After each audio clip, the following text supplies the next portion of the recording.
Hey everyone, Kevin here. In this video, we're going to be installing our off-grid cargo floor system in the back of our shop JL.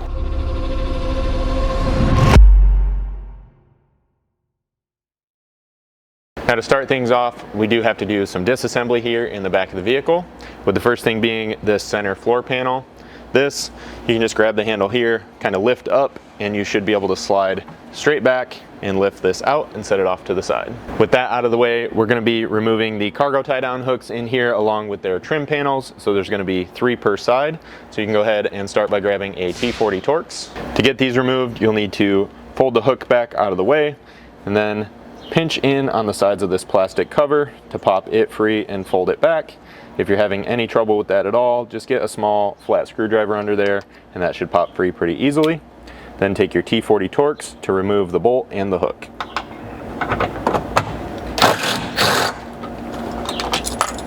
You can repeat that process at the remaining 5 hooks, and then you will want to retain this hardware as we will reuse these bolts to hold our mounting platform in place later on. With all 3 hooks removed on this side, the trim panel simply pops free and can be tossed to the side. Then just repeat that process over on the other side. With all that out of the way, this is a good time to take advantage of cleaning this area up, because you never know what goodies you're going to find in here over the years, and then we can move on to assembling our mounting frame. Now the frame is going to consist of basically everything you see here. So you have 2 front to rear kind of side rails or mounting brackets, if you will, 3 center crossbars, as well as 1 rear trim panel. This is going to mainly be assembled using quarter 20 button head hardware from your bolt pack. Now your frame is going to consist of basically everything you see here. So you have 2 kind of side rails or mounting brackets, if you will, 3 center side-to-side crossbars, and 1 rear trim panel. You'll assemble all of this using mainly quarter 20 button head bolts and flange locking nuts from your bolt pack. To start off, you can grab one of those side brackets. It doesn't really matter which one you start with, as they're not side specific. However, the critical part will be where you locate each of these crossbars in the bracket. So as I have it here, you can take the crossbar. On these, you want to make sure that the bolt hole pattern with the pre-installed threaded nuts is kind of furthest into the vehicle. And then you'll take that using the 2 mounting holes on the end and line it up with the 2 rearmost mounting holes, rear being the rear of the vehicle, on the bracket here on the side. So that should look something like this as far as the 2 bolts and mounting holes, and then that crossbar can slide onto those 2 bolts. Then you can grab the serrated flange nuts and slip them up kind of underneath on the bottom side of that crossbar and get them threaded into place. Now the serrated flange nuts should kind of just bite into or grab the material so that they're not going to spin.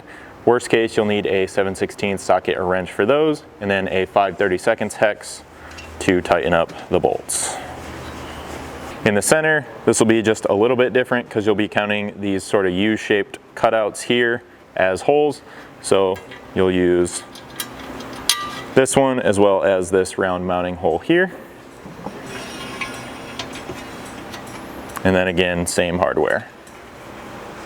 Then the third and final section should wind up essentially flush with the end of your bracket here. And again, we'll use the same hardware. So the other side will assemble exactly the same as you did over here. And then once assembled properly, your frame should look like what I have here. We can then install the rear trim panel. For that, I'm just going to flip this over so you can get a little better look at it. With the frame flipped over, you'll obviously need to flip the trim panel as well, and then it's going to use 3 bolt hole locations across this back edge, again with quarter 20 button heads and flange locking nuts.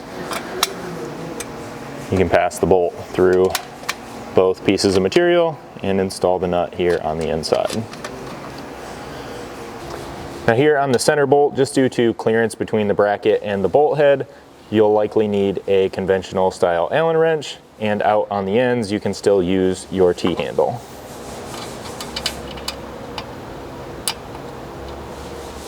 At this point, your frame is fully assembled and can now be installed here into the vehicle. Now the frame should just slide straight in with the trim panel here toward the rear of the vehicle. and you're kind of just setting this down inside of these factory trim panels and starting to line it up with the factory threaded mounting holes out along each side. You'll be securing the frame to the vehicle using the provided M8 button heads with washers. These mounting locations should line up down in this cutout on the rearmost and forwardmost crossbars that you see here, along with a third on each side in this slot. Now obviously these cutouts aren't super big, so if you're having any trouble with alignment of the washer or you don't want to have to hassle with it, just slide it up on your Allen, drop that down in the threaded hole, and then let that fall right down in line with the hole. You can then pull that out and get the bolt installed and not have to worry so much about fishing both the washer and the bolt into this hole location.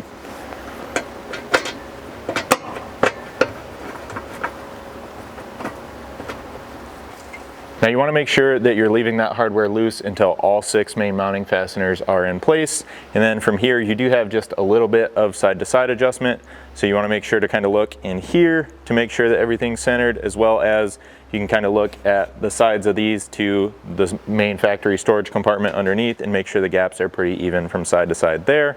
Then you'll just need a 5mm hex or T-handle like I have here to begin tightening things up.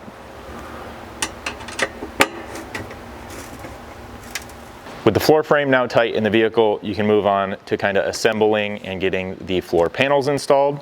So these you're going to receive 2 identical panels. What creates the left and right here is essentially just how you place them and install them in the vehicle. So you'll want them in the orientation that I have here, which will put the JL cutout toward the front of the vehicle, as well as the half moon cutouts here along the edge in toward the center. We're just going to grab one to work with for now as we get the nut plates and nut tabs installed. Now the longer 3-hole nut tab that I have here is what will be used when mounting the drawers to the floor panels. This, for example, will install in the 3-hole pattern like I have right here by sliding it underneath, getting those pre-installed nuts lined up, and then installing one of those button head bolts here through the top.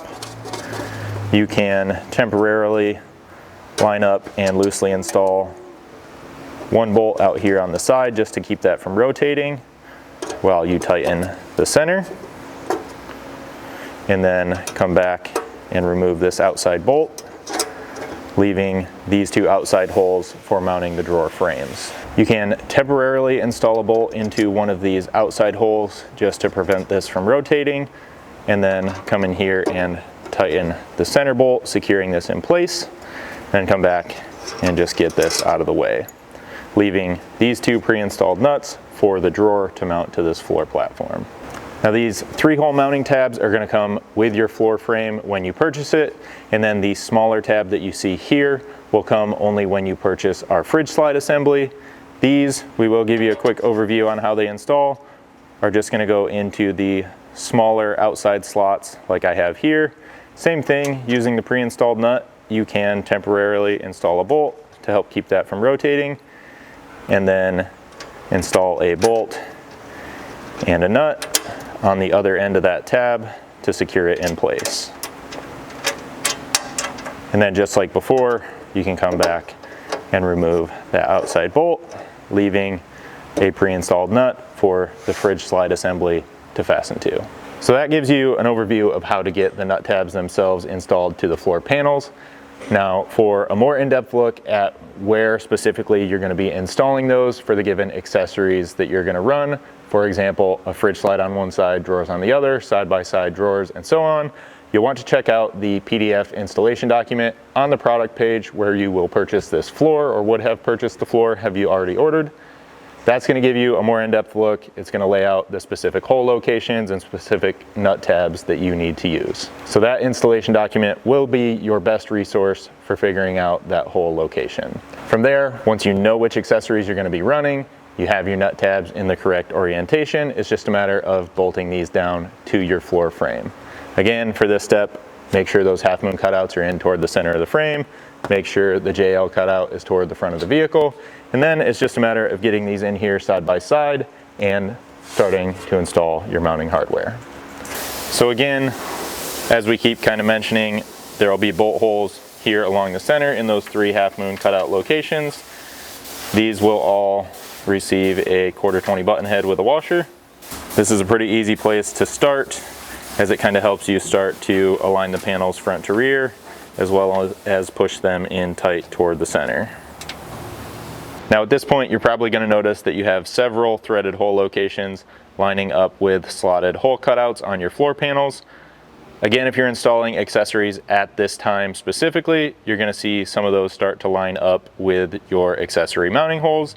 If not, and if you're just installing the floor platform at this time, you can simply use the remaining hardware along the outside edge in the 5 bolt hole locations on each side. Then with all your hardware loosely in place, you can begin securing the floor panels to the frame with your 5/32 hex. Just make sure during this step that you're double checking the alignment of the panels, making sure they're pushed tight together, as well as kind of even on this edge from front to rear.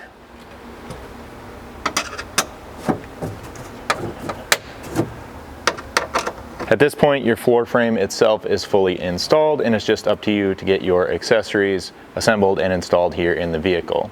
For that, we're going to direct you to those accessory product pages and their PDF installation documents for more information on those individual accessories and their installation process. What I can tell you here is, those of you installing a fridge slide, for example, you are going to have to put that over on the passenger side, leaving the driver's side 4 drawers. That's due to a bump out in the factory tailgate or swing gate, if you will, that doesn't allow enough clearance for the slide during installation. From there, those of you installing drawers and intending to retain the full use of your rear passenger seats, you are going to be limited to a total height of 15 inches. For example, one of our 10-inch drawers with a 5 on top, or 3 5-inch drawers. Anything taller than that is going to interfere with the back of the seat here as they try to kind of occupy the same space, and it's not going to allow you to latch these back into place if you ever were to fold them down. Another critical thing during this installation and when picking out your accessories will be subwoofers.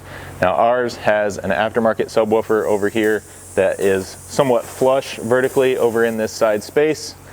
The factory JL Alpine sub, however, kind of protrudes out into this space a little bit and is not going to work with a fridge slide on this passenger side location. It's going to interfere, cannot be installed. However, the drawers can, they're just going to have to be installed over toward the center set of mounting holes. Now that may all sound like a lot to take in. However, I can assure you that if you just take the time to research this floor, as well as all the individual accessories, look through the documentation, watch the videos, you can get all of this installed with relative ease. So that's all I have for you at this point. Your installation here is now complete. So if you have any questions about this, again, or anything else we offer here at JCR Off-Road, don't hesitate to reach out to us. You can always email us at info@jcroffroad.com or call us at 269-353-1184.